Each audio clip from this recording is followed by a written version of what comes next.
Perkins. I'm the acting deputy chief for South District right now, and I'm the lieutenant over the day shift operations on the south side of town. Y'all give it up for the Arlington Big Baller Shot Callers. They say, I don't know about being a big baller shot caller. My paycheck don't look like that. But, so guys, first of all, thank y'all so much for being here. I have a chair open because we have one more guest who's on the way. So when Anitra comes, she just comes straight on up. So guys, several questions that we'd like to ask. And, you know, it doesn't take long for the questions to come in. And so what I want to do, I want to give opportunity for our streamers, for those who are here, for you guys, just to kind of add some perspective. So I just have a couple of canned questions here. And for like our school district, what was the feel when we first found out kind of what was happening? I mean, from an administrator's perspective, and then I want to talk about from a campus perspective, even though it wasn't on your campus, but what was the feel? What happened when we first found out what happened in Timberview? What was the administration's first reaction? Well, that's a good question. You know, I was the texts start coming and flying in and left and right, and then I first went to social media, went to our police department, and my heart sunk. It was the most eeriest feeling that I've ever had in my life. 2011, I was the associate principal at Timberview High School before I came back to Arlington to Seguin and then to central office. And the first thing I just thought, I text the principal there, Daryl Douglas, I still know him, and just say, hey man, we're here. If there's anything you can do, let us know. And then after I got through that, my mind went to, okay, Timberview, I need to get in communication with our PD to take care of our schools that are in the south sector, because 3 rocks throws, I've got probably 5 or 6 elementary and junior highs within 3 rocks throws at that school. Right. And so we had to get into working with PD, and now how can we secure our perimeters and put notification out to parents for our schools while offering help to Mansfield as well. So the first thing happened from an administrative level is, first of all, oh my God, this is happening. But then secondly, Anitra, I have a chair right for you, right up front. There you go. Give up for Anitra Givens, right on time, always on time, never late. And she's right on time. I need one more microphone, AVL experts, one more microphone. So from an administrative level, the first thing happened after the initial shock of it all, the next thing to happen is that, okay, what do we need to do to secure the other schools in the area? Okay, and so that's administratively. Now from Bowie High School, who's 6 minutes away from Timberview, as the principal at Bowie High School, how did it first come to you, and what was your first reaction when you first, how did you first hear about what happened, and what was your first response when it happened? So my school resource officer, he works for Arlington PD, his name is Officer Smith, he contacted me the moment he heard and let me know. And so just like Dr. Hill, I started trying to check my sources. I didn't see anything official yet, but that turned real quickly where it was official.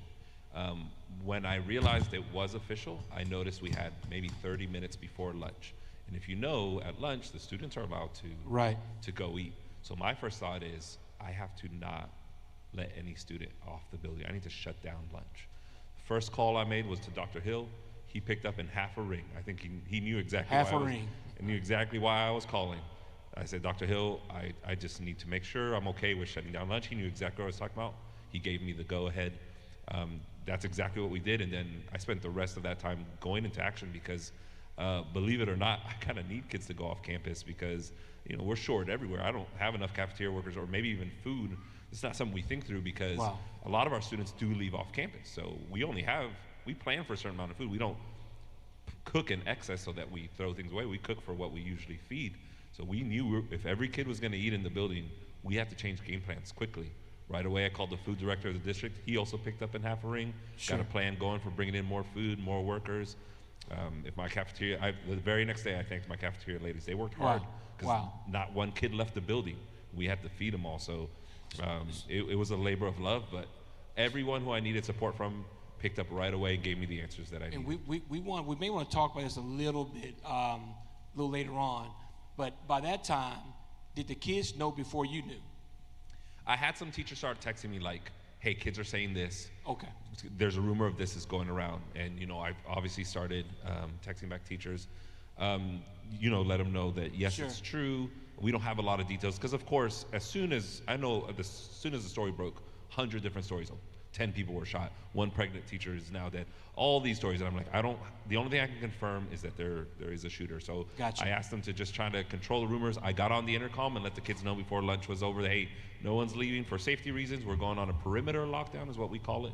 And we don't want people leaving the building. I sent a quick home message to the parents via our just communication system. Gotcha. That we are on perimeter lockdown. Right after I sent that message, the district also sent out a message to parents. So Okay, they got freeze it right twice. there. Because the media says, just so people who are not from our area, it's called Mansfield Timberview High School in Arlington. So to clear that up, is the school is in Arlington, but it's a Mansfield school district. With that being the case, which police department handles handles the schools at Arlington? So I can answer that. So within it being within the city limits of Arlington PD would take the lead on the investigation on it. But I think what you saw yesterday was really what we typically train for, and what we typically, our relationships and partnerships with our area police departments work together.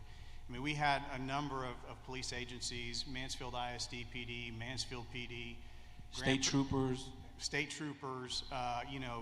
Burleson Police Department, Grand Prairie Police Department. Everybody really came together to address this issue. And I think everything that you would hear up here in terms of what was our initial reaction is really what anyone in here would feel.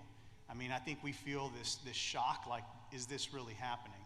And then from a police perspective, we all start thinking about, okay, we know we've trained for this. We're learning, I'm listening for the right information to come over the police radio to ensure that what we have trained for is going into place and into practice as the event is moving on. But there's just a significant amount of information flow that's coming through. Sure. That we've got to process quickly and address quickly to ensure the safety of the students. And from a training perspective, we being our police department, have trained for that specific scenario. Yes, sir. We train with the ISD police. We train Arlington and Grand Prairie as well. All three SWAT teams train together, so we pretty well know what each other's role is going to be and what we're going to do. So what's the role? What's the difference between city police officer and the campus, like the MISD police force or AISD police force? Quickly, what's the difference between them and you guys, as far as like limitations or authority? The school police department is just that. They work for the school district. We're completely separate entities. They're state police officers, just like we are. Okay. They typically don't go off campus and enforce traffic laws or anything like that. They're really there as security for the campuses. So when people are saying for police presence, MISD police, AISD police, they count as police presence. Absolutely. Can they make arrest? They can. Awesome. Were you about to say something, Mike? Yeah, I wanted to say, now in Arlington, we don't have an AISD police. We have Arlington Security, but we contract with Arlington Police Department to have their police officers in our secondary schools. Okay. So let me pause for a second. Because I like to humanize the badge, because oftentimes you guys aren't real people. When you heard it from a human, from a dad, from a son perspective, what did you feel, not as a police officer first, but what was your humanistic response when you heard that shooting at Timberview, someone got shot, potentially fatal? Just briefly, how did you feel as a, do you have kids? I do. So as a dad, tell me about the human aspect of this. Yes, sir. So I have 4 children ranging from age. 4 kids, Jesus! Well, he had a part of it, yes. But yes, sir, I do have 4 children ranging in age from 22 all the way down to 4 years old. So, I've had kids in high school. I got a kid that's just barely over a toddler. So as a dad, every kid in that school has a father, has a mother. They all have loved ones they want to get back to. So our primary concern is always the safety of the kids in these kind of situations, and we do everything we can to minimize the damage that's already been done, and try to bring everything together as quickly as possible, get the injured people out of the school so we can get them treated, because when someone's hurt, it's time. Time is our enemy. So we need to get them out of that school as quickly as possible and get them medical treatment, and that's our goal. And then secure the facility so the rest of the kids in the school are safe. So which still that's that training part, right? Because I know there's a job to be done. So was it like you didn't have time to go through that other deal, or as a police officer you have to feel later and think now? Talk to me briefly about, because I want people to understand that you're still human beings that goes through a mental, emotional process. Real quick. Yeah, so I mean, I've got kids myself. They're all in the high school. I do have 4 as well, so don't feel bad. Jesus Christ! So immediately, and I've talked to my kids, if something like this happens, because of the job that I have, that I can't immediately stop what I'm doing to call them, to let them know that I'm okay. So they know what to expect from a process perspective, but they know that I'll get to them as soon as I can. That I don't have time for that right now because I've got a job to do for this community, and so they know that. But in my heart, I want to reach out to them because I'm a parent, just like most of y'all that may be in here, and those that are watching online. Sure. I want to let them know that I'm okay, because they too are getting this information, a lot of times misinformation through different sources. But they know that they're going to hear from me. Bingo. Because I think the first. And I talked to both chiefs within about, 30 minutes of all this happening. And I got to say, from a community, a faith community perspective, the churches, the pastors, volunteers, man, when I tell you, when I went to MISD Performing Arts Center, we had our members out there, churches, everyone showed up asking, what can we do to help? And so that was a big kudos to the faith community in showing up and just passing out food, water, praying for people, and controlling the lines, because that's an awesome job from the faith-based community. Anitra, you're a counselor at Bowie High School. So briefly, what was it like what was the pulse of the kids? I mean, what was the feel from the kids? I know we have 100 rumors going on. Michael Jackson came back and shot somebody. That's a joke, Michael. But what was it like amongst the kids? What was that feel like? At the time, like we had already mentioned, there were just a lot of rumors going around. So at lunchtime, this happened, we actually locked down everything right before the lunch bell. So everyone just went out to support the entrances and exits to make sure no one left or entered the building. And just being out there amongst the kids, I will say this, it's unfortunate, and I think it's with social media and a lot of other things. We have a lot of kids that are desensitized, unfortunately. They really are. And that's concerning. Sure. It's very concerning. It's very disturbing. So unfortunately, that was the sense. And of course, here in this forum, we don't have the people here that can do anything about that, but I totally concur that people hate this, but with music, with videos, I think video games, death has been sensationalized in such a perspective that, you hear about someone potentially having gotten killed. Your mind is thinking that, Fortnite. I killed somebody last night on Fortnite. I think life has been, really devalued in a major way. And that's something that I think on a federal level, we have to revisit what we're allowing to be put out there on social media. So now, big question is this, and this may be a school question. I gotta give Nikki, our city council person, a second before I ask this question. But what was your first call when you first heard about this? Your first point of action was what? For me, I saw it on.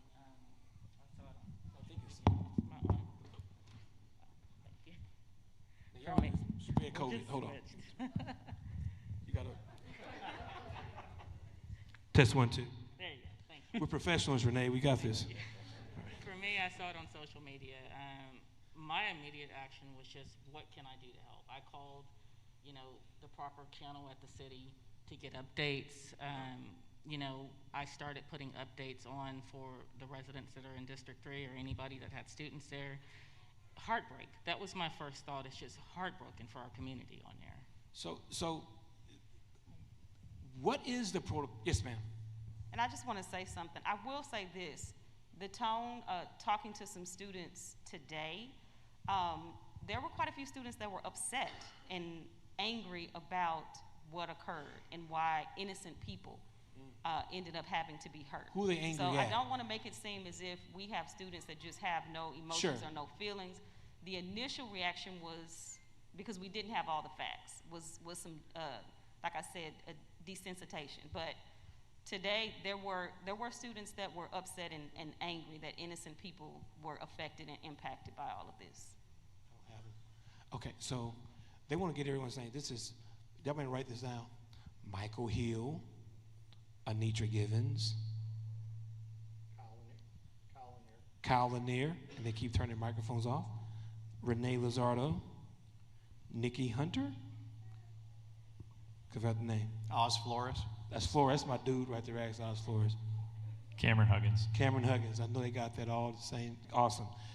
Here's my question. I have a question. So when you say they were angry at who? Who are the kids angry at? You just leave it on. Just from hearing conversations, that the shooter.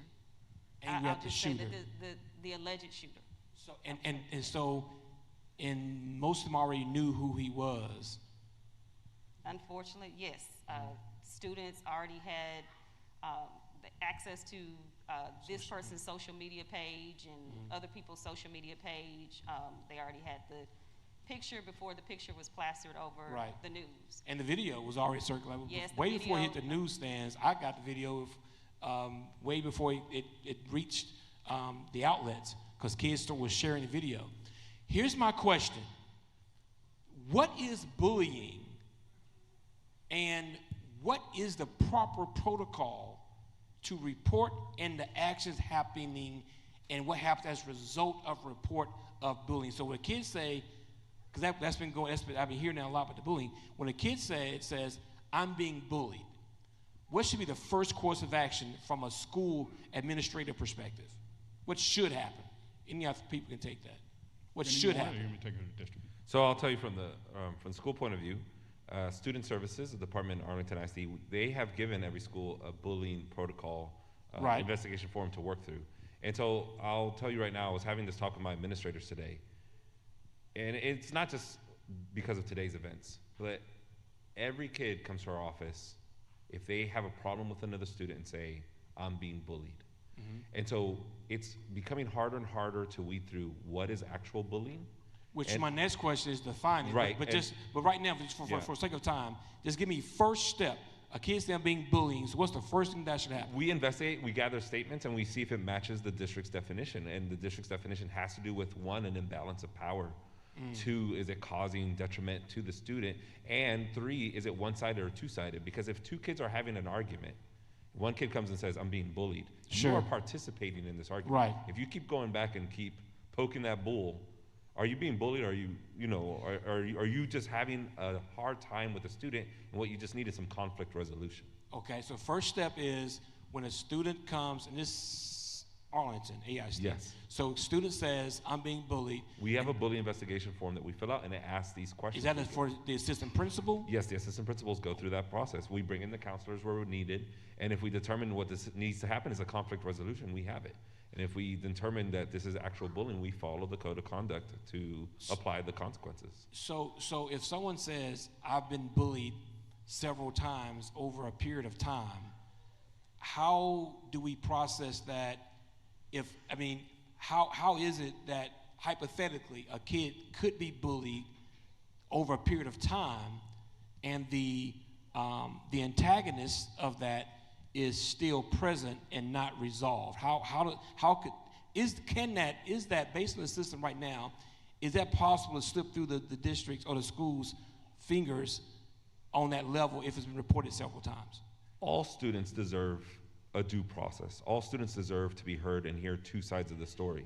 If not, it'd be every kid walking into the office Sure. saying, hey, I'm being bullied, and right away administrators just start suspending kids without going through the investigation, without having a due process. I also have kids in the district, and if my kid's principal called and said, hey, your son just bullied someone, he's being suspended, I would want to know, what was the investigation? How did you determine it was one-sided? How did you determine that it matched the definition of bullying? And this is key, because I was aware that it's such a broad, that everyone's definition of bullying is just like a cologne that smells good. It's different. And so when you hear the term bullying, it may not match the definition in your mind of what bullying is. Bullying could be someone defined as making fun of your shoes. That could be deemed a form of bullying. And so let's take it a tier of someone hit me. Now, at that point of an assault nature, then what happens? What's the next course of action if someone hit me? So if it meets the definition of assault, there's a consequence for it in the student code of conduct. If it's truly assault, we involve our police officer, we consult with him. But there's a difference when, and it happens less than you might want to think. The media might portray it happens all the time. Students just don't go around assaulting students for no reason. There's always a backstory. There's always something going on, right? There's not just rampant violence in the hallways. There's always a backstory, always something that led to it. We have to do our due process, and we have to have that investigation. Every student deserves that, no matter what side of that field you're on. Absolutely. And so you mentioned earlier that we immediately shut down the campus. And it was 30 minutes before lunch break, and so we did not allow kids to leave campus at that time. You also mentioned that, sometimes that the reality of the numbers is that the school, they need the kids to leave campus to accommodate that need, which is an issue in of itself. That why is it that the school is not able to feed the children? So, Pastor, I will say we can feed all the kids, but the cafeteria isn't going to cook food for 2,500 kids if 2,500 kids don't eat every day. Sure. So the cafeteria department, the nutrition department study the numbers of amount of kids that eat, and they always cook more than that, but they're not going to cook to feed every kid if not every kid eats every day. That's an excess amount of food, which would end up being waste. So what happened was, I remember Can I just Sure. just a little? So I want to be clear that our schools will feed our kids, and we will adjust the schedules to do whatever we need to do. We have a privilege for upperclassmen, juniors, and seniors have the privilege to leave campus for lunch if they so desire. If none of those kids wanted to leave, they're going to have the time and the food to eat on campus every day. We had a conversation in the parking lot, and it was with administration and with police officers for that area. And there's an increased amount of activity that happens during lunch break, from littering in people's yard. Some cars being broken into. There's some things that happen during that lunch hour, speeding. There's some things happen during that period where kids are allowed to leave campus that is a big issue with many of the residents in that neighborhood. Now, in my mind, I think, and you guys can correct me on this, but I'm like, during that time period, is it fair to say, for this period of time, Arlington Police, Mansfield Police, y'all deal with them until they get back to school? Because for me, that kind of sets you guys up as kind of being somewhat like the Centennials, the bad guys that, we're going to watch you and make sure. It's just, I'm just trying a hard time understanding if we're seeing that there's an increased issue during the lunch hour with kids leaving campus. Why don't we look at that to see how can we do a better job? Because if someone dropped the kids off at 7:45 in the morning to Arlington High, right? I'm expecting to pick my kid up from Arlington High. I'm expecting Arlington High to be responsible for my kid until I pick my kid up. And when my kid, 15, 16 years old, leaves campus, Arlington High can't account for that kid's action. He or she is 16 years old. So what do we do about that with that particular issue? Are any suggestions on that? So I will start with that, and I think the mere fact that we're here tonight shows one thing that we can do about it. School was out at 3 o'clock for her, Given, Mr. Lizardo, and they didn't just say, okay, I'm done with those kids until 7:35 in the morning. Mm-hmm. They're here tonight. Sure. You all are here tonight. It takes all of this to address this issue. This is not a school issue alone. This is not a police issue alone. This is not a parent issue alone. This is a collective community issue. Those kids that you mentioned that lead campus at, you name it, high school, our administrators, our security guards, they are in a quandary every day. We know that certain kids are not supposed to leave campus for lunch. Right. We have rules in place, we communicate the expectations, we tell them. We come short of physically restraining them to keep them from going off campus. If we do that, then we have a whole nother issue. Right. Of now I've got a teacher or an administrator who's put their hands on your child, and now they're in the unemployment line. Right. They don't want that. So it takes this, having conversations, building relationships, understanding, respect, and all of these things that it's going to take to address this issue. This is not a one-pronged Definitely a approach. collective. And one of the things that I guess one of my frustrations is when certain things are voiced, we get very general, answers to that question. Like, well, it's not just us; it's a community issue. Okay, great. So what do we need to do now? Communities needs to do a better job on this. Well, whose community and what does it actually look like?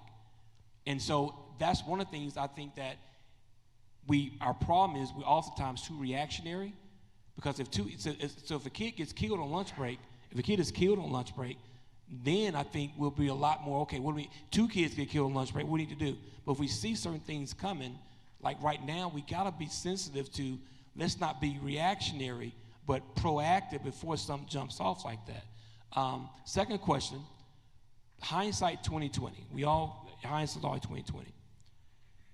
In that situation, would a metal detector have possibly prevented a shooting at Timberview? Anyone can take that.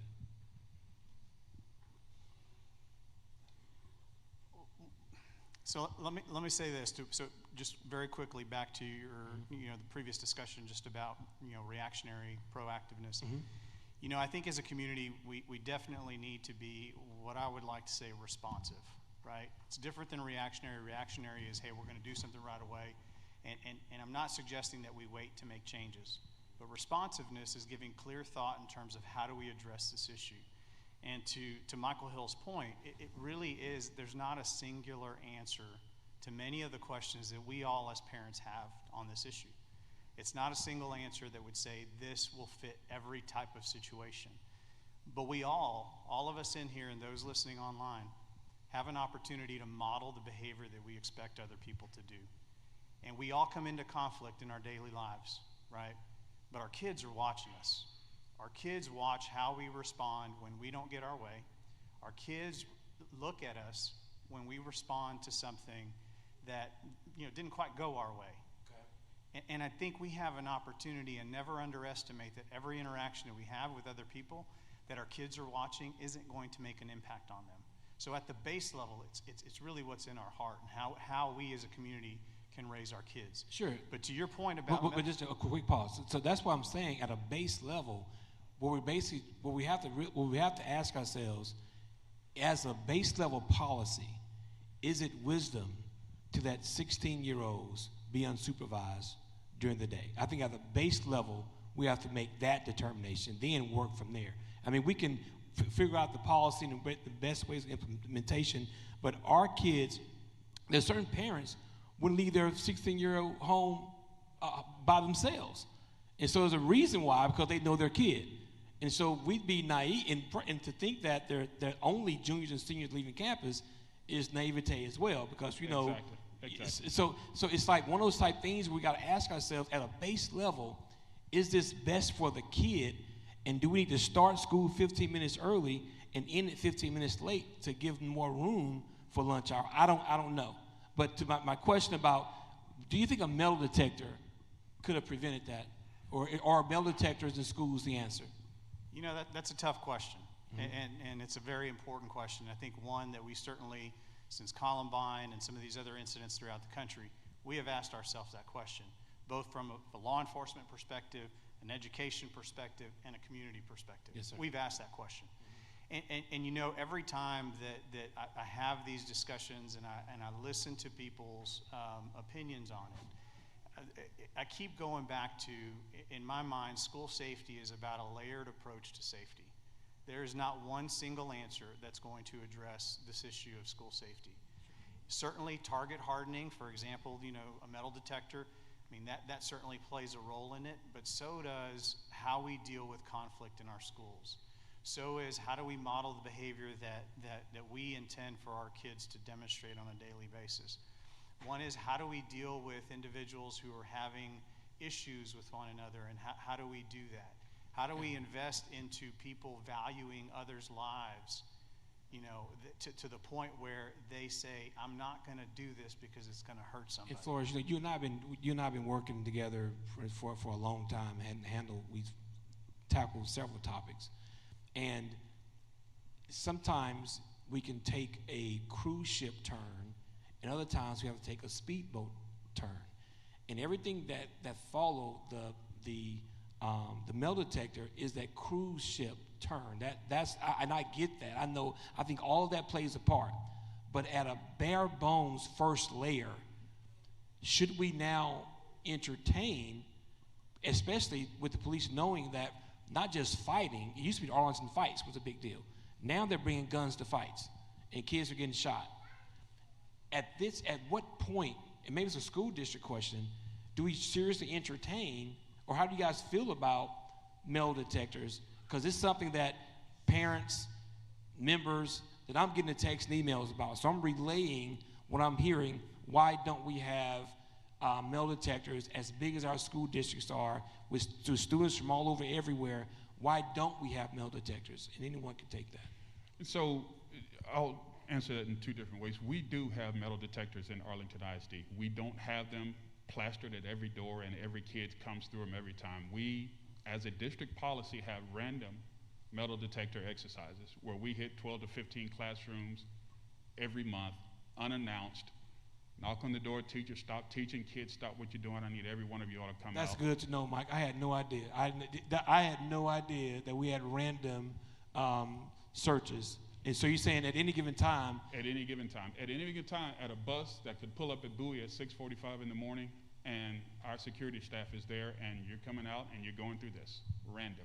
Okay. And we do that for the obvious reasons. And so in this particular case, had there been a random or a metal detector at the door, when that kid came in with a gun in his backpack, it would have been discovered.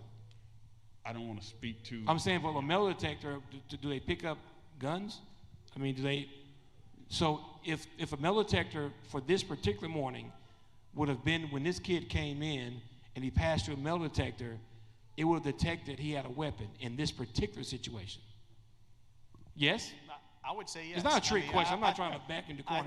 I think if a single child with a gun going through a metal detector would have alerted that. Okay. But we have to ask our questions. We have to ask ourselves of what is the impact of that, right? My kids go to high school too, and you know there's a lot of considerations to this. You know, Michael's talked about the random gun checks or metal detector checks.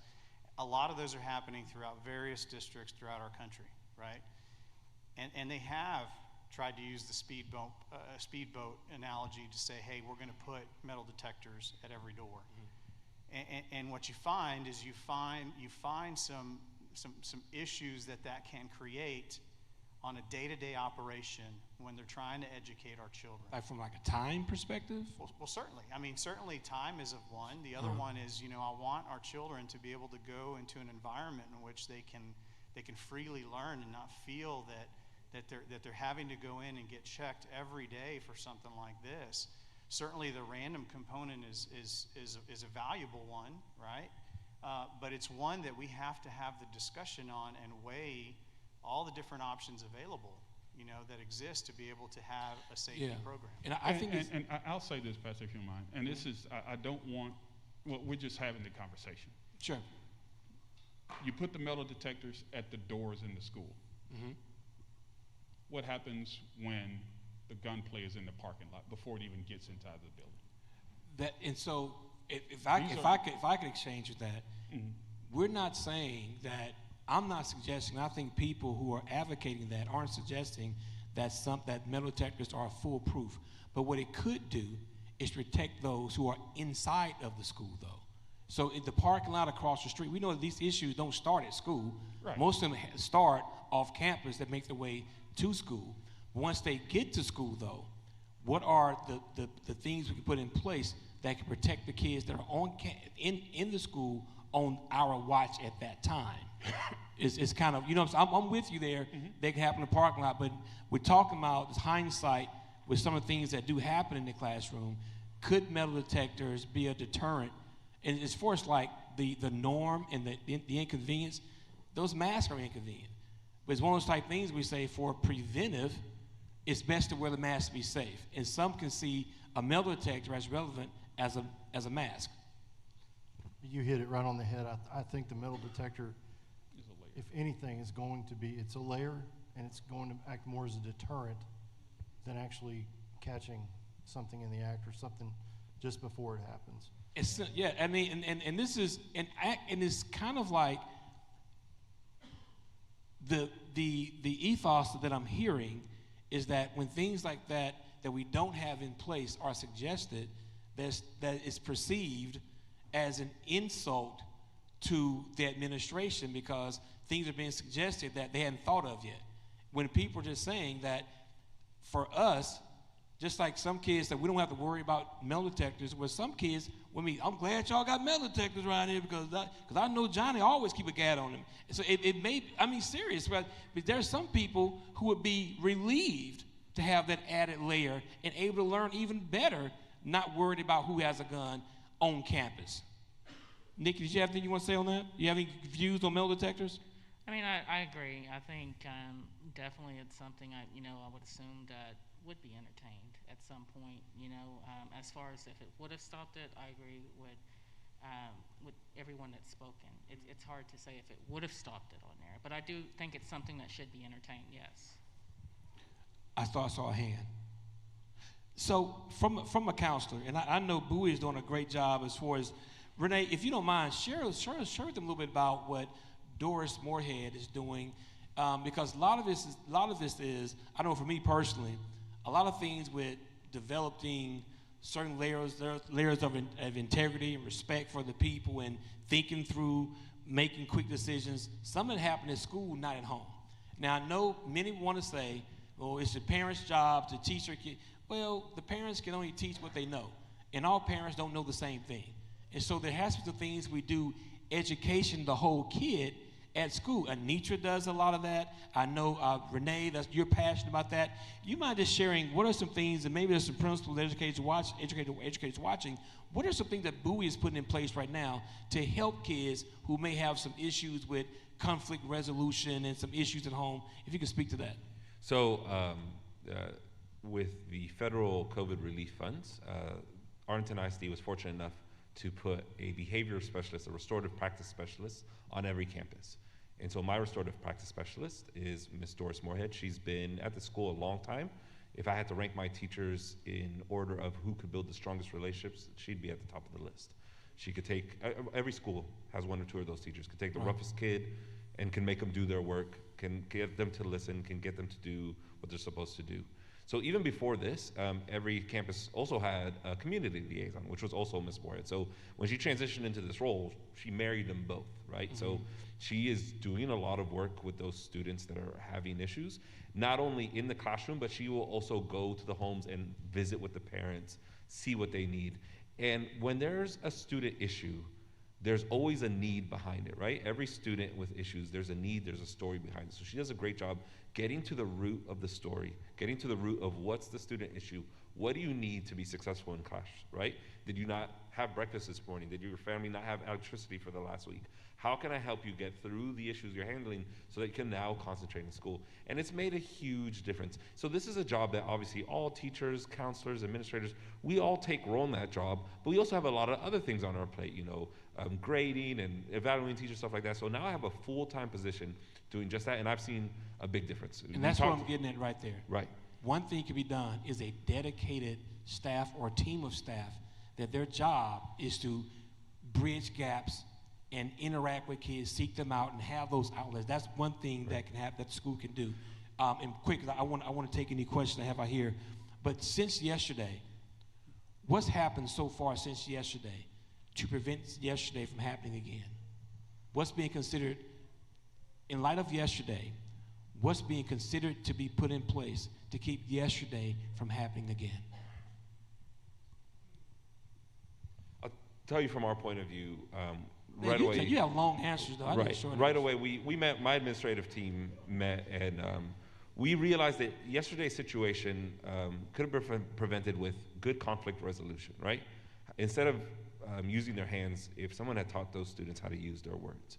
So we talked about just a revitalized effort towards that. We do a lot of conflict mediation. We obviously do as a campus. But how do we concentrate on those? How do we pull the neediest conflict resolution issues to the top that it has the potential to cause the most drama versus just some kids who one might have stepped on their shoes? And so again, that position of that restorative practice specialist, which the district has placed one in every campus, we're very fortunate for that, has helped a lot. How long has that been in place? Yes, sir. How long has that been in place? How long has it been? It started this school year. Awesome. Okay. Yes, sir. And so I'm sure there'll be data to kind of keep track. Anything else? What's been done? What's being talked about be done? Anyone can answer that. So we've had additional officers placed at our schools to make sure that we had more of a visible presence there as well, in addition to the school resource officers that are there.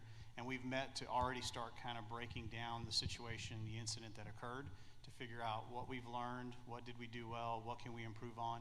And we'll be continuing to do that over the next weeks so we can figure out how do we change kind of what we do, if there is anything that needs to be changed relative to that. But increasing our staffing around the schools is the first thing we do. Increasing staffing. That's the first tangible like that. Yes, sir? We've done something similar to actually augment the MISD PD personnel that are already on campus. And we've also, today I've spent quite a bit of time talking with Captain Wayburn over here about our response yesterday and how we could do better and just do whatever we can do. It's more or less the speedboat approach, like you've mentioned. Yeah, because some speedboat has to happen. Anitra, walk a parent through a mock conversation that they should have at home with their kid who was either on Mansfield, Timberview's campus, or they had a secondary traumatic experience just by hearing about it, right?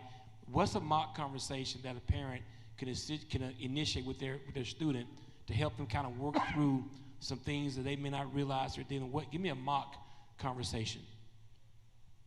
And I'll be the child and you be my mom. I would say first. What? Really? I want to talk about what happened today and what you felt and what you experienced and what you went through. I'm good. I'm good. I know you say you're good, but that's a real generic answer. What does good mean? Give me something more than just the one word. They just crazy. You're right, it is just crazy. So what were your feelings and your emotions about it all? I was scared. I didn't know what was going on, and I know if our school was next, I know somebody was about to come in my classroom. I was scared. I was just want to come home. Yeah. And I validate that. There's nothing wrong with being scared and admitting that you're scared, because guess what? I was scared too. Yeah. So I'm like a bootleg counselor. So are you saying that you want to validate their emotions and say that I can identify with how you feel? Okay. So box one, validate their emotions and identify with how they feel. What might be step two in this conversation? Step two, you want to, kids are good at just that I'm good. Watch behaviors. They get silent, shutting down, those kind of things. Have conversations with your child's counselor if you have concerns. They're not talking to me. I keep asking and they're not talking to me. I will say this, sometimes our kids, as much as we want them to and as much as we try to have open conversation and have open relationships with them, it is difficult sometimes to talk to our parents about everything. Not so much because all kids want to hide something from you, but sometimes our kids we want our mom or dad to worry. And so we mask that. And so we don't want to tell them. So encourage them to find a trusted adult to confide in and to talk to. And don't take it personal if it's not you. Right. Don't take it personal. Because like I said, sometimes it's difficult because they just don't want, they're more concerned about you sometimes than they are about themselves, and they don't want you to worry. So are counselors designed to do that? Because on high school level, sometimes counselors are more concerned like helping you graduate and that type thing. Are there mental health counselors on campus as well? Now, well, I will say this. In actuality, school counselors, our training and our education is all mental health. Is all mental health. When I go back and look at my degree plan from my master's degree, you're like, I ain't doing none of this. It's all mental health. Really and truly, like evaluating transcripts and things of that nature, that's OJT, what I call OJT, on-the-job training. So this is truly where our background is and what we are trained and equipped to do. Do we necessarily have to use our responsive services training every day, all the time? No, not necessarily, but it is what we're trained to do. Arlington ISD also has put something into effect. It's called the Care Clinic, where we do have licensed clinicians that operate a clinic, because some school counselors It's called are the Care also, Clinic? It's called the Care Clinic, yes. Okay. And some school counselors are licensed professional counselors, or LPCs. And so we have some of them that volunteer. I need every time I to turn work this the Care way, Clinic. I'll be about to say something. You just keep on going. I'm done. She's very passionate about what she does. I am. In the Care Clinic, and in 1935, we found the. She's a member here, so I can do that.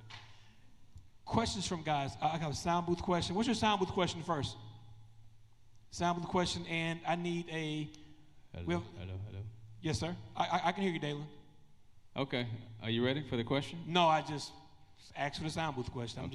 I appreciate that, Pastor. I appreciate this. So this is for, I'm not too sure who this is addressed to, but when the administration does the due process form, and this is in regards to bullying, how far does the investigation go to get to the bottom of the reported bullying incident?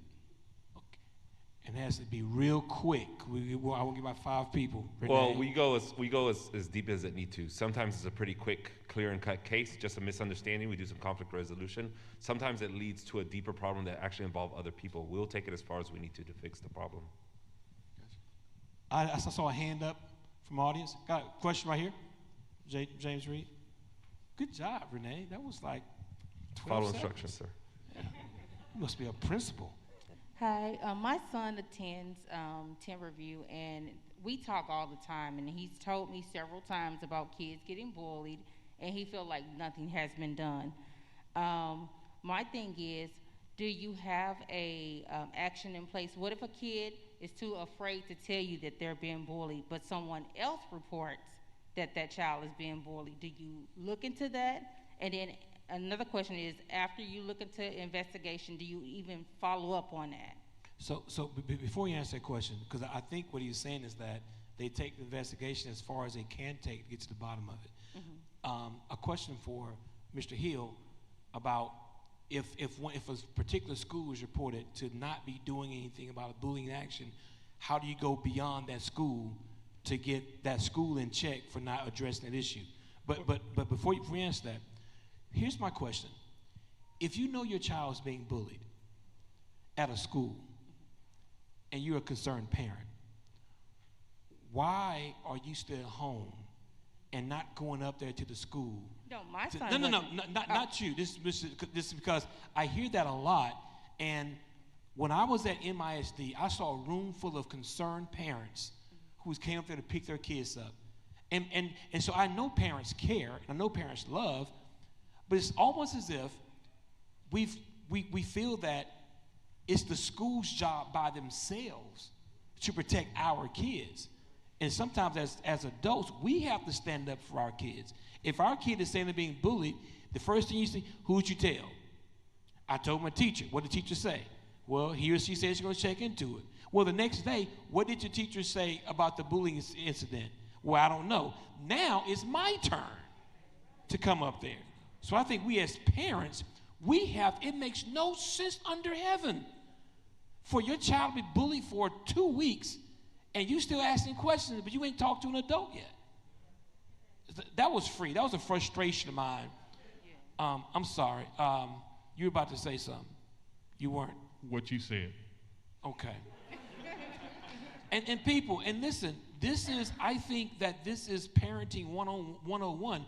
We don't know if your child is articulating the problem well enough. Pastor, I'll tell you, as a principal, yeah, we talked about social media, music, desensitizing kids. This no snitching rule going on is real deep. Stupid. Kids don't say a word. And when it gets to my level, a lot of times when it gets to my level, it's gone too far. And the first thing I ask is, why didn't you tell somebody? Well, Renee, here's the deal. But when something happened, everybody starts snitching. Yeah. I know more stuff about the young man that everybody know. Well, he did this and he did what the other. It's a whole backstory. Because now everybody wants to know what happened. But they never say the things that are leading up to it. So, but you're right, this culture of no snitching and this, maybe we start an informant school, get a budget, you get $20 per snitch. We have a Crime Stopper. We would clean up schools across the country. It's funny that you say that. You're talking about what can parents do, and you're having those conversations with the kids. We have it. It's in all of our schools. It's posted everywhere. See something, say something. We want to hear. You can call the Fort Worth Crime Stoppers. The number is there. It's anonymous. You get paid for snitching. We need to know. How much? I hear a whole lot of stuff right now. Yeah, we need to know. And we get those reports from the PD all the time. But it's the kids, their thing is snitching or get your stitches. And so they don't want to talk. Okay. But we need to know. Okay. Don't do nothing in front of me, I'm telling you. I got a question way in the back there, James Reed. He's waving his hand. Good job, man. You must have been in school before. You raised your hand. Hi, I'm Watson Robinson Jr. I'm a former employee of Arlington ISD, and I am a school safety certification specialist. My question is this. In 2019, we had a football player killed right around the corner. Yep. We had a meeting just like this, where we sat down. I don't know if Mr. Hill was there. It was Duncan Center. We sat down. We said, what could we do, right? I asked the APD homicide detective, how is a kid getting a gun? That's my issue, right? What are we doing, right? And so he told me that those guns that are used in violence stuff are stolen, right? We're not talking about that. It's not gun control. It's like gun responsibility. Okay. But as APD, like, what are we doing, right, to find this, to keep this from happening? Because it can happen anywhere, at any school. Don't think Timberview is only sure. It can happen. It can sure. happen anywhere. It's happening but everywhere. There's a lot of things we got to do. Like, we're talking about 15% of the kids in doing metal detectors, right? Well, what about the other 85%, if my math is correct? Yeah, right? You're taking shots in the dark, right? And what about getting the guns off the street is another thing, and what about actually addressing the bullying and being proactive about it? But my biggest concern is getting these guns off the street. And see, and for me, that's the type thing that you're voicing a frustration that we all have. But that's the type thing that it's not, if it has to come with a resolution. Because what you said is something that is just true. The one thing that you said that I like, again, is I think that I think the other 85% should be exposed where the 15% are exposed to, just as a preventive measure, because that could potentially save a life. So I agree with that part. On the gun piece off the streets, I think that's a bigger question that we're always trying to deal with, how to get guns out of the hands of the wrong people. From mental health, that's a whole, shoot, man, you figure that out, Doc. You got the cure for cancer. Who else? Any questions from the audience or from the booth? Then, yes, ma'am. What school do you go to? What school do you go to? Yes. Give it a microphone. Hello. I go to Trinity Leadership in Cedar Hill, and my question is, do you do bag checks? And if you don't, why not? Yeah, and that's what he was saying, sweetie, earlier, that they do random bag checks, Yeah, but but not like, for everybody. Yeah, but like every day, like when you walk into the school, because like you never know, like it could happen any day. You could check as soon as they come into the building. You could check their bags one by one. And The then they sister can is go. saying what me and the brother back there is saying, and what the officer here is saying, that it needs, because some kids like you and grown-ups like me, I would feel better if everyone that walked through those doors had to go through a metal detector. I would feel better personally. So I'm with you 109,000%. Right here, Tiffany. Good question, by the way, Trinity Leadership Academy student. I'm currently a teacher, 21 years in the district. I believe I grew up on the south side of Chicago. So I believe I went through metal detectors all of my schooling. But I'm here to tell you that kids are resilient, and if they want to do something, they're going to do it. My friends used to hide their weapons, go through the metal detectors, and then go get them from outside of a back door or something like that. So yes, it is a preventative method, but sometimes these things are not necessarily a preventative thing. They happen, and we have to have the measures in place to protect everyone else. So I get with the metal detectors, but I'm just not a believer that it always stops everything. Right, and again, no one is claiming. I mean, you know, inmates aren't allowed to have weapons, but they make them. But our thing is, let's make it harder. Let's make it harder than you just walk in and it's 85% chance nobody's going to say nothing to you today. Let's make it a little more harder to make that happen. Right? Yeah. Birth control don't prevent pregnancy, but people still take it. Is your hand up? Right here. Got a question here? Somebody in the back? Okay, yes, ma'am. How you doing? What's happening? My son also attends Timberview. I'm also from the south side of Chicago. I actually just got him down here his junior year so that he can have a better life from what we come from. And to see this is like a flashback of what we've been through.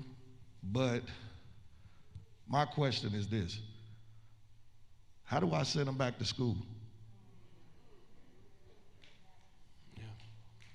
And that's kind of the question that I gave Ms. I'm a prophet. Okay. Say so, sir. So that's a very good question. It's one that I've talked with parents about. It's one that I've talked with teachers about. Teachers are asked the same thing: how can I go back to school? And you just have to, it's tough. Because I want to say you just want to have to trust, but they trusted last Tuesday or Wednesday, whenever that was.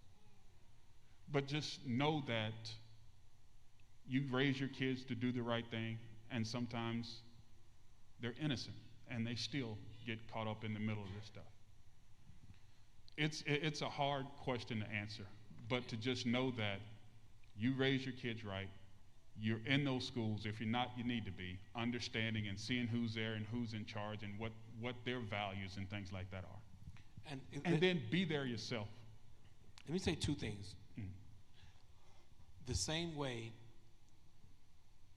we went back to church, the same way when the shootings happened at the mall, we went back to the mall. At the end of the day, when you got in your car, despite having an accident before, you still drove again.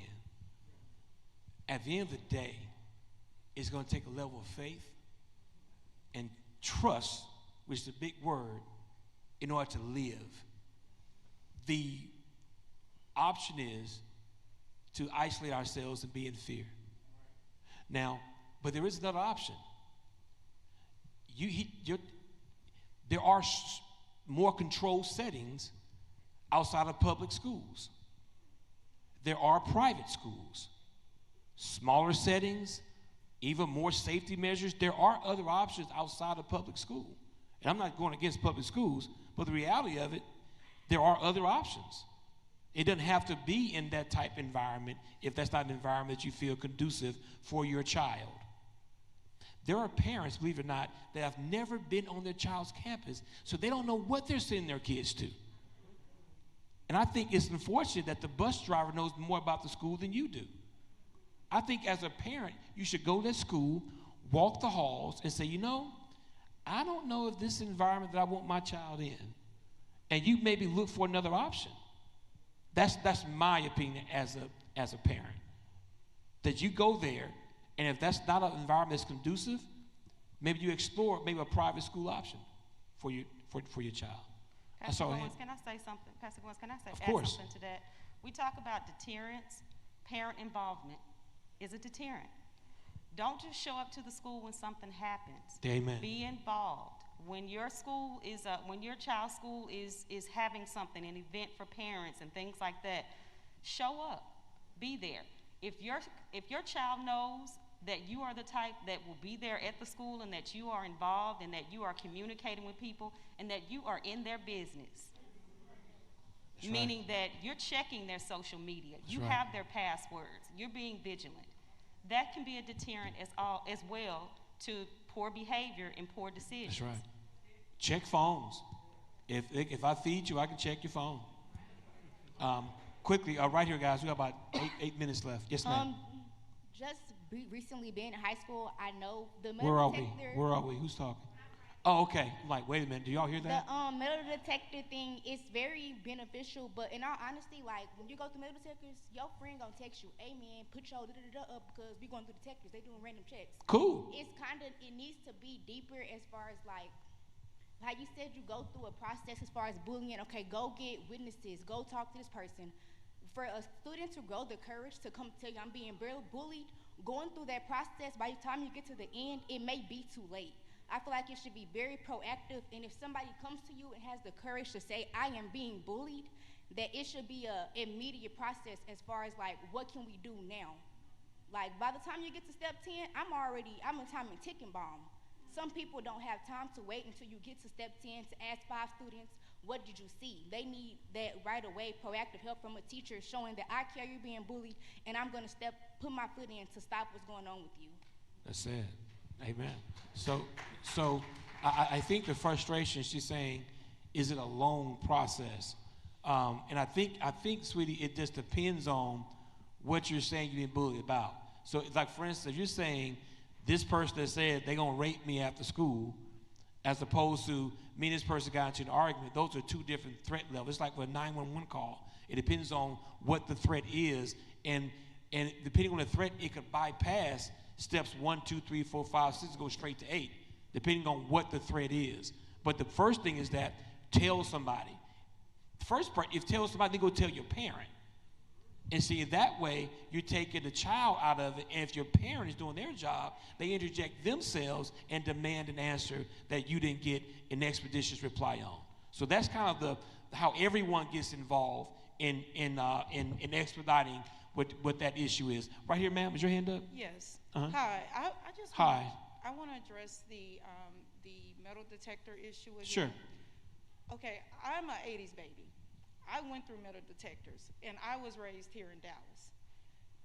We drive 10 minutes down the street. Cedar Hill has an entire police department at their school, predominantly black, but they feel the need to have an entire police department inside of their building. They walk the halls with these kids, they greet the kids in the morning, and they say bye to them when they leave. Just because we are in the suburbs don't mean that we are not protected. That's right. Because in the 90s, metal detectors, along with security, was enforced in schools because of the outside influences that were coming into the school. We may not be plagued with gang violence and drugs in our city. Who said that? Well, I'm just saying, it's I'm not. with you. I'm not saying that, but A lot going on. in the 90s, it was different than Sure. the way it is now. Yeah. And what I'm saying is, there was a plague then, and there's a plague now, and Sure. it's called social media and mental illness.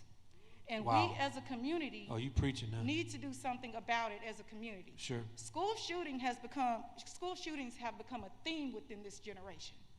And so we need to apply security reform to our schools. Just like we did in the inner cities in the 90s, we need to do it here in the suburbs too. Amen. Well said. Because Well said. gun violence has no economic class at this point. Absolutely. It's a plague everywhere. And if we continue to treat it like a white-collar crime, it's going to continue to happen. Wow. We have to get in our schools and demand security reform. And not only that, we have to demand where are our dollars going? Because there's federal dollars that is supposed to be protecting our schools, as well as the dollars we pay. Do you know Anitra? No. Cause like you did what she did. Like Pay him no mind. I know why you said that. Yes, You're passionate. So and we can listen. appreciate that. First of all, well said. But I want to get you an answer to that. My question, Mr. Hill, for parents like us, who feels like it's time for this to be something considered, who do we start? Who do we ask and say, as taxpayers, as parents with kids there, we want metal detectors as a safety measure? Who do we start the conversation with? I do think that you started with the district administration, but ultimately it's going to be. You own a district now. You administrator. Yeah. I'm not. The one thing, and you know this about me. He's from Grambling, y'all. He's okay. But you start with the district administration, and we'll have those conversations. But ultimately, it's a decision that's going to have to be made by the entire administration and the board and everybody else. So. Can you take this message to Dr. C for us, that the community is now raising the question of how can we make that happen for metal detectors in our schools? I will reinforce that because we had a 2-hour meeting just today about this topic. Y'all need to clap right there. That's beautiful. Awesome. And can I add that it's not just... No! Go ahead and add. Go ahead real quick. Go ahead and Hey, add. because No, it's you're not good. just metal detectors. It's an Sure. entire system. Like Yeah. I said, Cedar Hill has an entire department in their school system, predominantly black. But what do? They interact with these kids. They walk these kids to class. They say bye to them. These kids see their presence every day. And I can tell you I know for Arlington for sure, we've been talking a lot about community policing and what that means. And that's a big initiative that we're talking about right now of how do we bridge that gap of communication with our young people and our police officers. So that what you're saying, you are preaching to the choir literally, because our unity council, which I was the chairman of the policing unity council, that's one of the main things we talked about of how do we foster those better relationships with kids and police officers. So you preaching, and but that is one of those turn the boat slowly type things, because one thing is staffing. We need to recruit more police officers, and if we want to have more black police officers, we need to recruit more officers of color, if that's a concern. But right now, it's really, it is, because it helps when you see more officers that look like you. I mean, that's psychological. It's just kind of it helps when you look like my dad. You remind me of my uncle. It's just kind of part of it. And so that is a thing that we're trying to, how do we recruit better and get more police officers, because they can only do so much with what they have, because they are outnumbered. I mean, that's the fact of it. Sir, you shook your head. What you got right there? Something you want to say, right? Yes, sir. Oh, I thought you did this right here. Okay, my bad. Oh, now we got to go home now. Y'all ask these questions.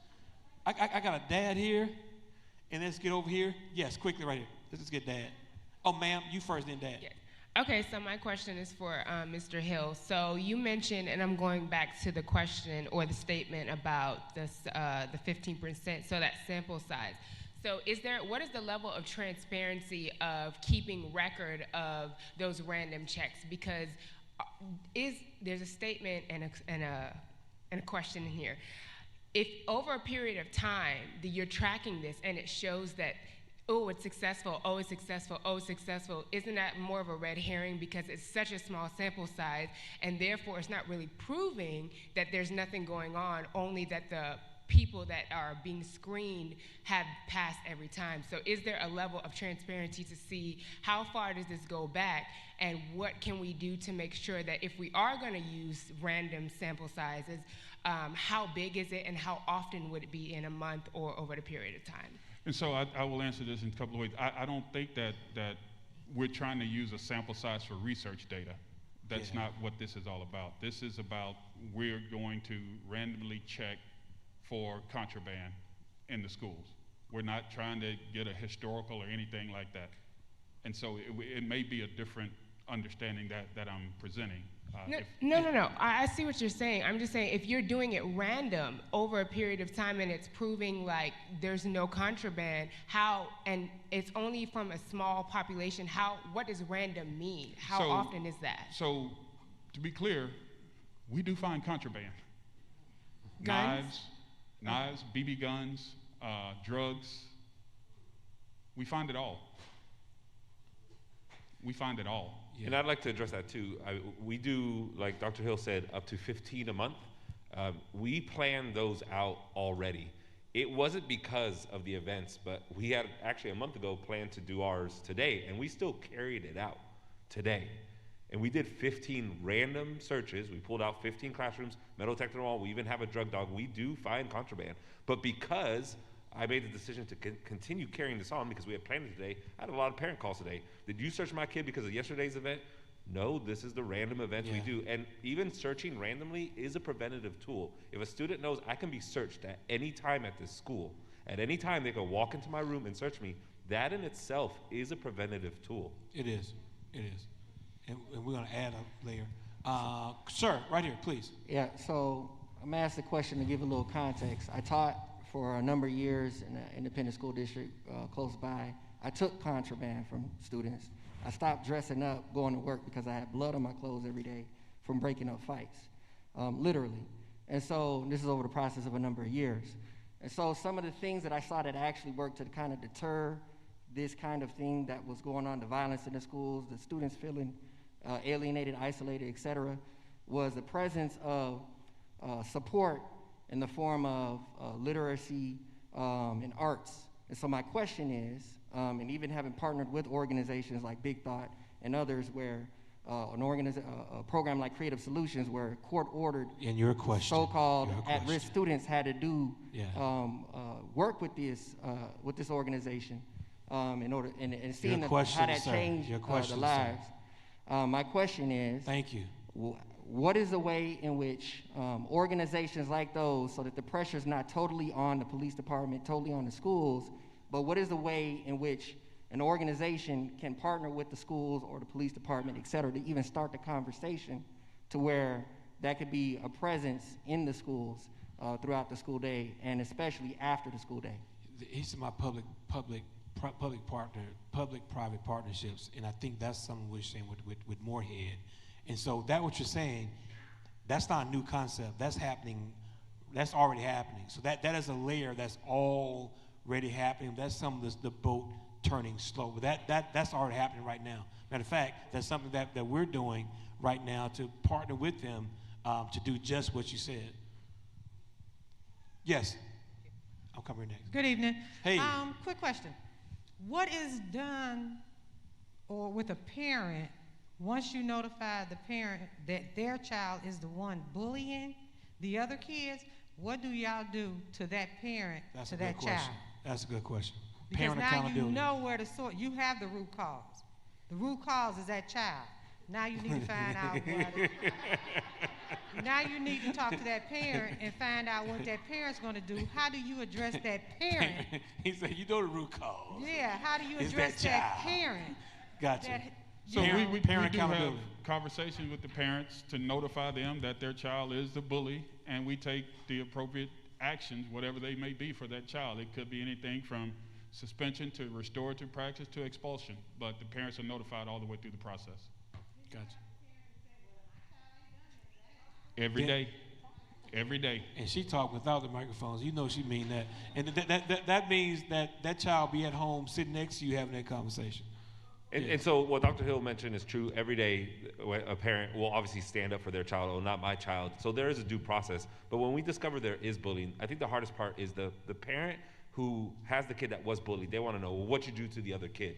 That's a very hard thing for administration because I'm not allowed to talk about another child's discipline. If I discipline your child and I suspend them for 3 days, I'm not going to call that parent and say, guess what? I suspend that kid for 3 days. He gets what's coming to him. I'm not going to share that information. But that's the number one piece of information. But your child going to tell you that he got suspended, mama. Don't That's worry the about number one piece of information parents ask me for. I do not share the consequence that happens to the other child. I assure the parents I follow the student code of conduct and I follow the discipline according to the student code of conduct, but I can't give you more specifics than that. So guys, I'm going to apologize because we should have started the Q&A earlier. You can't come back next week. But what we're going to do on the 14th, October 14th, is that next Thursday?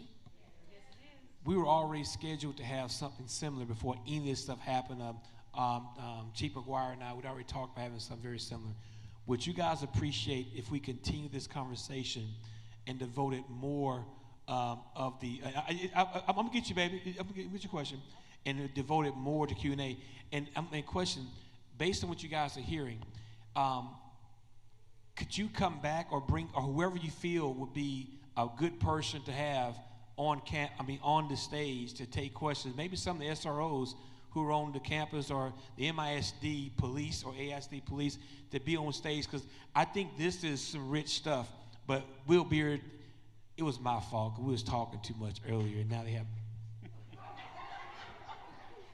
Did you just clap?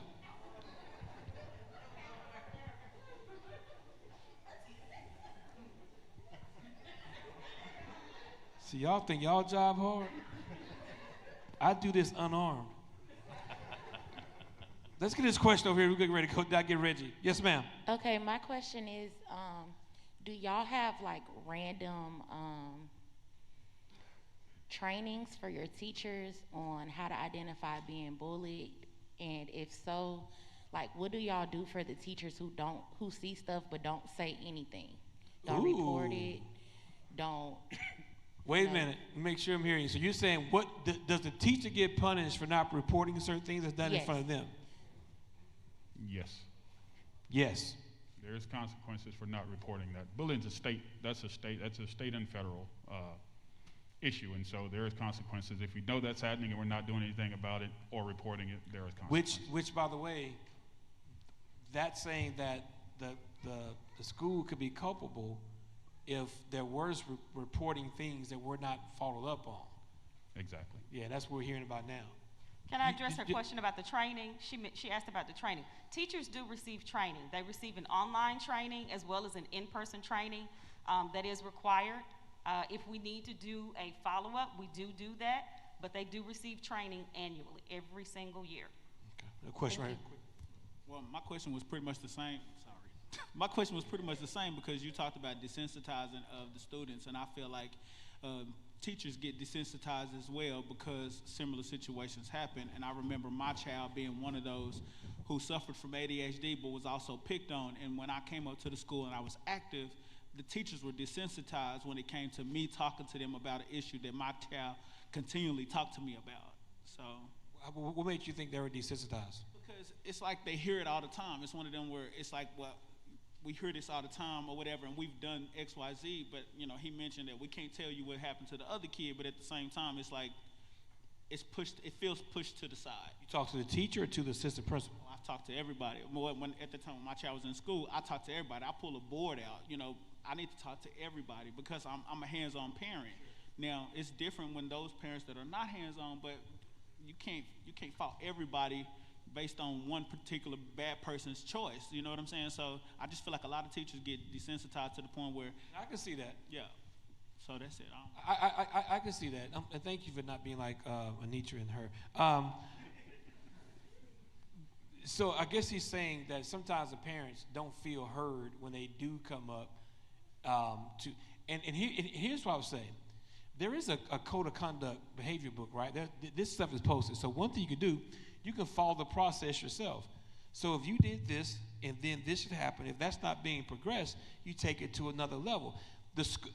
Parents, remember this. The school campus the principal of that school is not the final authority. If it doesn't get handled on the campus level, you can take it to the district level.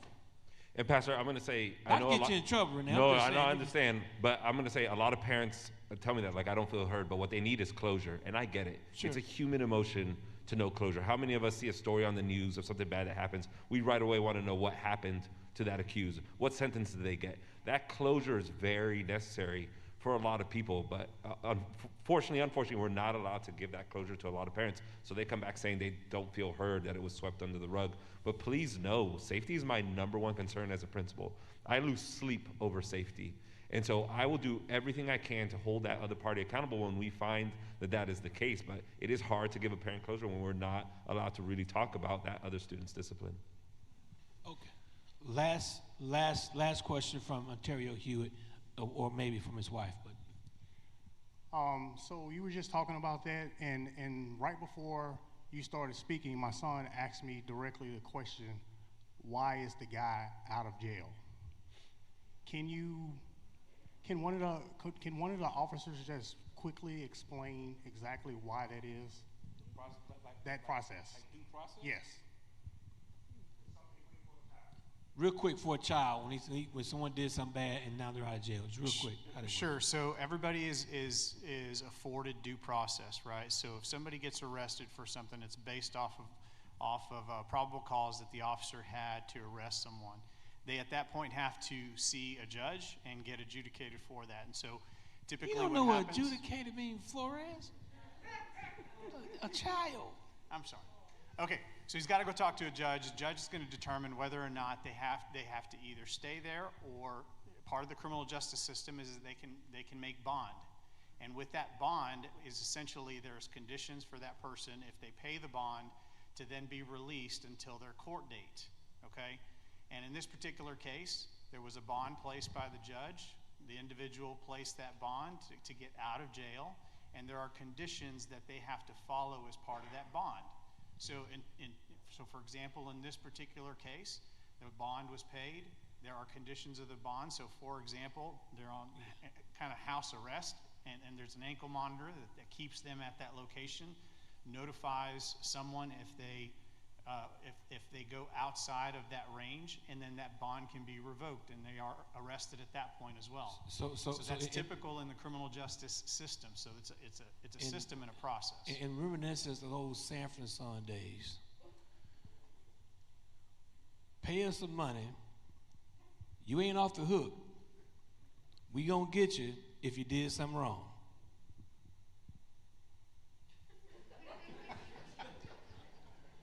He ain't off the. It doesn't mean the person is innocent, but they get to go until the investigation is coming, and then they have a trial date. But right now, they can leave as they get evidence to see whether or not that person is punished, innocent or guilt. So that's why and everybody's afforded that opportunity. It don't mean that someone is innocent. It just means right now they're not arrested. That's what Flores was trying to say. Thank you, Pastor. I'm just following up on the testing. The training that the teachers receive regarding bullying. Are they tested or evaluated to determine whether they understand what bullying is, or if they even they can identify it? So we do bullying and all sorts of other safe schools training is what it's called. It's required by the state, and they have to go through it, and they have to pass before they can move on to the next module. So yes. So y'all, what's going to happen is next week there's going to be a follow-up with the parent student support group that our counselor. This is our director of counselor, Natalie Dyer, and she's overseeing that group. So if you're streaming, and next week if you have your parent or a student and you want to be a part of a support group, we have it here at 7 o'clock on our back hallway. Also, before are you getting ready? I'm about to wrap up because it's almost 9 o'clock. So I was about to. I got like two things. Sure, go ahead. It's real brief. Yeah, thank you. And thank you for allowing it. Mm-hmm. There's, in the midst of all of this dark cloud that's over us right now, I always try to find some positive somewhere. And I just want to share a couple of positives, at least from my perspective. You all have seen the media, and as a school administrator who's responsible for security and safety drills, it was a young lady that was on the news, and she was interviewed, and she said that she was in the classroom next door, and she called her mama, and she said, "I love you," and I hung up because I had to stop talking. I had to stop talking. That may not mean anything to a lot of people, but that meant the world to me. Because as we drill our students about the safety and what we do in lockdown situations, they got to shut up, put those phones down, get out of sight. And that little thing right there just let me know that there's something that's sticking with our kids that we're teaching them in the schools. I got to stop talking. That's good. And then the other thing is, in the midst of all of this, you got to stop talking. I got to stop talking. But in the midst of all of this, there were 2 calls that were not made, and I'm so proud that they weren't made. And that was the coroner and the undertaker didn't get a call. So what we did right out here is when I first found out I was getting ready to have a meeting with some guys from like Nike Pro Skills, and we first found out what happened. 6 of us, we joined hands out here in the foyer. The first report was like 5 shot, 1 fatality. And the first thing we did, we started to pray. And our prayer was that the report of a fatality was inaccurate. And we prayed that any fatalities, that was inaccurate, that God covers whoever was hit, and that wasn't their last day on this earth. And so when I found out that it was no fatality, my heart that did me all kind of good. And just to what the brother was saying earlier, like how do you send him back? Well, what we want to do before you leave, whatever you decide, wherever you send your kid, we send them back with prayer. So I want to pray for every parent, every child that's here, that and that would, wherever they go, to the mall, to the prom, to the game, to school, that God puts a hedge of protection around your young people. They can come back home.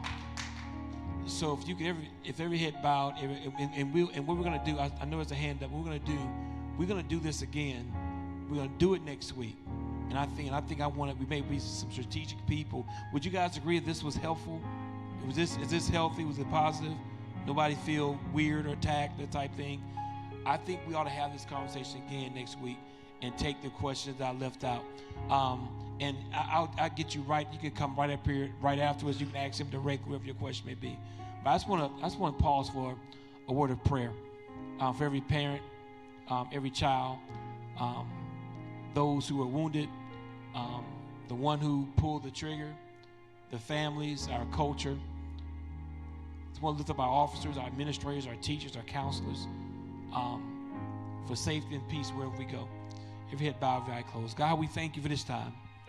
You are the God of all. God, we know that we can do all the planning, all the strategizing, God, all the policies, God, all the systems, all the data compilation and examination, God. But unless you breathe on us, God, unless you be a hedge of protection, it's all for naught. So we ask, God, for your grace, for your mercy, God. By faith, God, protect our children, God. When they leave home, God, when they're away from us, God, we entrust them to you, not to a school district, God, but to a God that sees all. We submit and give our kids to you, God. Help us be stewards of how we raise them, that they can make the right decision, God. And when they see evil brewing, God, that they take a stand against what's wrong. We confess we've not done all that we know how to do. But God, we want to be better, not just good. I pray for our administration, God, in the areas that they are to lead and our school district, God. Trouble their sleep. Speak to them in their dreams, God. Give them a vision of their ministry to our children. We pray, God, for our police officers, God, that we pray that with every young person, they see them as a son, or a daughter. Help them be concerned with justice, God, but never above compassion. We thank you for forums like this where we can come and talk, ask questions, vent. But let's leave this, God, not just as the brother said, we had this meeting before and nothing came out of it, action items, God, but help us do better, not just talk about it. Help us be about it, Lord God. It's your son Jesus' name we ask these prayers. And God's people said amen. Hey, man, love y'all to life. Next week, we'll come next week and try this again, and we'll have the right people in place. We may have our same panelists here, but I'll let you guys decide who from your departments will be best suited to be on the stage next week, okay? God bless you. Peace, love. You can come up, baby. Yes, come on.